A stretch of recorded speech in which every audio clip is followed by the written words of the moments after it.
Our story starts a long time ago by the Red River Delta. The land was rich, perfect for growing rice. The people who lived there, the Lac Viet, were skilled farmers. They also knew how to make beautiful things out of bronze, especially their drums. These drums weren't just for music, they were important for their beliefs too. The Lac Viet didn't have one big king, but they helped each other and respected their elders.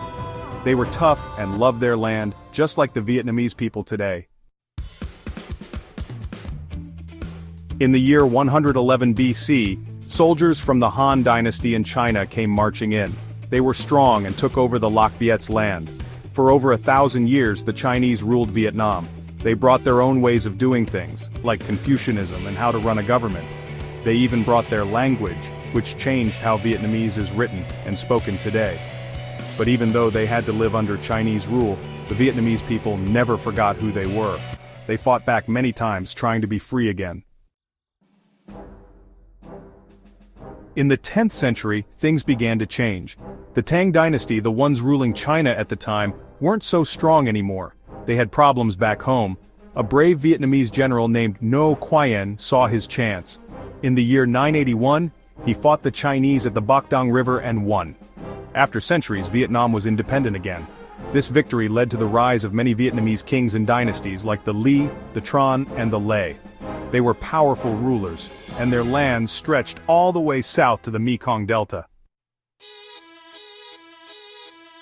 But being free wasn't easy. Other countries looked at Vietnam with greedy eyes. In the 13th century, the Mongols, who had conquered many lands, decided to try their luck. 3 times they invaded, and 3 times the Vietnamese people fought back. The Tran dynasty, led by the clever general Tran Hung Dao, outsmarted the Mongols and sent them running. These victories are still remembered today as symbols of Vietnamese courage. Sadly, Vietnam also faced problems from within. 2 powerful families, the Trinh and the Nguyen, started fighting each other. This divided the country and made it weaker, which would have serious consequences later on. Seeing Vietnam weakened, France decided to take advantage. Bit by bit during the 19th century they took more control. By 1887, Vietnam, along with Laos and Cambodia, were all forced together as French Indochina, a colony under French rule. The French brought new ideas and technologies, but they also treated the Vietnamese people unfairly. They took Vietnam's resources and tried to replace Vietnamese culture with their own. But the Vietnamese people never gave up hope. Secret groups and brave individuals rose up, determined to be free from France. After World War II, things could no longer stay the same. France was weakened, and people around the world were demanding independence. A Vietnamese leader named Ho Chi Minh, who believed in communism and freedom for his people, saw an opportunity. He declared Vietnam's independence, but France refused to leave. This started the First Indochina War in 1946. Ho Chi Minh's fighters, the Viet Minh, used clever tactics to fight the French. Finally, in 1954, they trapped the French army at Dien Bien Phu and won a huge victory. The French had to give up. Vietnam was divided into North and South with the promise of a vote to reunite later. Sadly, the peace wouldn't last. The world had entered a dangerous time, the Cold War. The United States and the Soviet Union, each with their own ideas, were competing for power everywhere. Vietnam became caught in the middle. The United States didn't want communism to spread and supported South Vietnam.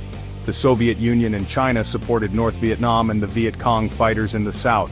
This led to the Vietnam War, a long and terrible conflict from 1955 to 1975. The United States sent many soldiers, but the Vietnamese people, fighting for their homes, were very tough to defeat. In 1975, after 20 years of fighting, Saigon, the capital of South Vietnam, fell. The war was over, and Vietnam was finally reunited under communist rule. But the war had left its mark. The country was in ruins, and the people were hurting. The new government, led by the Communist Party of Vietnam, had a huge job ahead of them to rebuild. They tried to create a fairer society where everyone had what they needed. In the late 1980s, they made big changes to the economy, allowing for more private businesses. This helped Vietnam to grow stronger and wealthier. Today, Vietnam is a country full of energy and potential. It has become a strong economy with many factories and businesses. People from all over the world are investing in Vietnam. But there are still problems to solve, like some people being richer than others, corruption, and pollution. The government is still working on these issues. Even so, Vietnam's future is bright. Its people are hardworking and smart. The country is in a good location for trade and travel. Vietnam is ready to become an even more important player in Asia and the world.